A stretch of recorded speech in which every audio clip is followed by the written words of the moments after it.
ប្រវត្តិទុកងមច្ឆាមហារអិលថ្មីទុកងមច្ឆាមហារអិលថ្មីគឺជាទុកដែលមានប្រវត្តិតាំងពីសម័យសង្គមរាស្ត្រនិយមមកម្លេះដោយបច្ចុប្បន្ននេះនៅសល់ទុកងទាំងអស់ចំនួន3ប៉ុណ្ណោះដោយទុកងទាំង3នោះចូលនិវត្តន៍ចំនួន2ទៅហើយក្នុងឆ្នាំ2023គណៈកម្មការបានកសាងទុកងថ្មីមួយគ្រឿងទៀតចំណុះ71ដល់74នាក់តើទុកងនេះមានប្រវត្តិបែបណាសូមរីករាយទស្សនាដូចតទៅ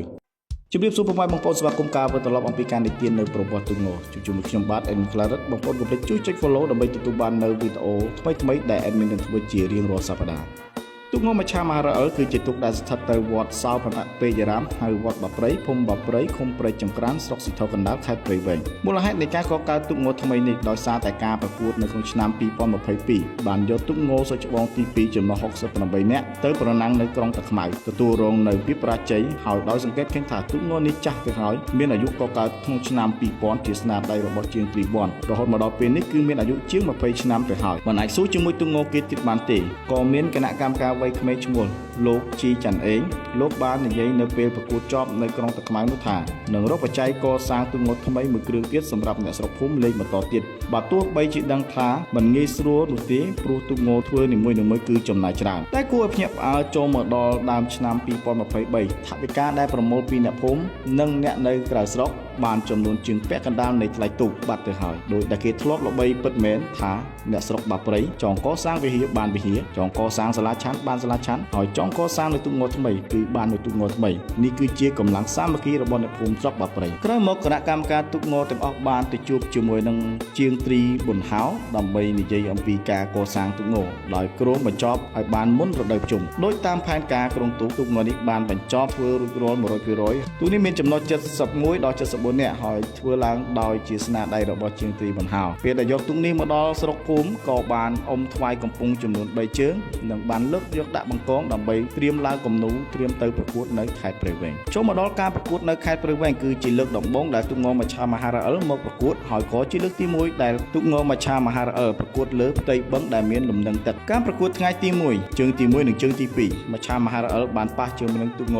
ព្រះភិរុតចេះសែនជ័យបារមីជុំខ្លាមច្ឆាមហារអិលបានបងចាញ់ទាំងពីរជើងហើយពេលនេះហើយបានធ្វើឲ្យទុកងមច្ឆាមហារអិលមានបញ្ហាក្តារស៊ីវចូលមកដល់ជើងទី3ថ្ងៃទី1មច្ឆាមហារអិលប៉ះជាមួយនឹងទុកងស្រីខ្មៅមានជ័យដោយពេលនោះបានត្រឹមស្មើប៉ុណ្ណោះចូលមកដល់ជើងទី4មច្ឆាមហារអិលបានយកឈ្នះលើទុកងស្រីខ្មៅមានជ័យយ៉ាងទឹកដៃដោយពេលនោះប្រឹងអុំខ្លាំងពេករហូតធ្វើឲ្យទុកងមច្ឆាមហារអិលបាក់ក្តារស៊ីវដោយសារតែមើលឃើញទុកងខូចទៅហើយបើនៅបន្តអុំទៀតនោះទុកនឹងខូចខាតខ្លាំងជាងនេះទើបគណៈកម្មការទុកងសម្រាប់ចិត្តទាំងបខំគឺបោះបង់ការប្រកួតនៅថ្ងៃចុងក្រោយដោយសារតែការប្រកួតនៅរាជធានីភ្នំពេញក៏ជិតមកដល់ម្យ៉ាងទុកខូចមិនទាន់មានលុយជួសជុលផងនោះគណៈកម្មការស្ទើរតែទុកងនេះក្នុងរោងមិនចូលរួមការប្រកួតនៅរាជធានីភ្នំពេញនោះទេក្រោយមកគណៈកម្មការក៏ចាប់ផ្ដើមរៃអង្គាសថវិកាពីបងប្អូនស្រុកភូមិដើម្បីយកទៅជួសជុលក្តារស៊ីវឡើងវិញ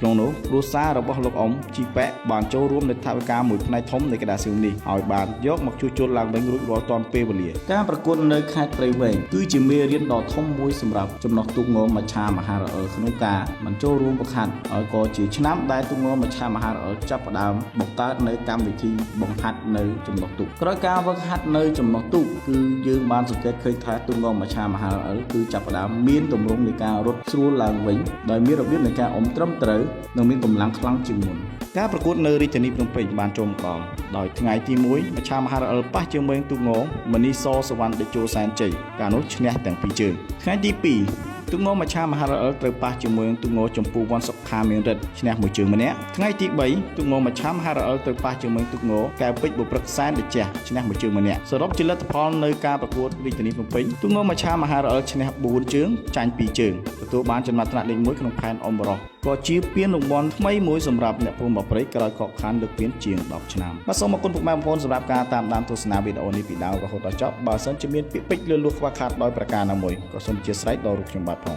ជួបជាមួយខ្ញុំបាទ Admin Claret នៅវីដេអូបន្ទាប់សូមអរគុណសូមជម្រាបលា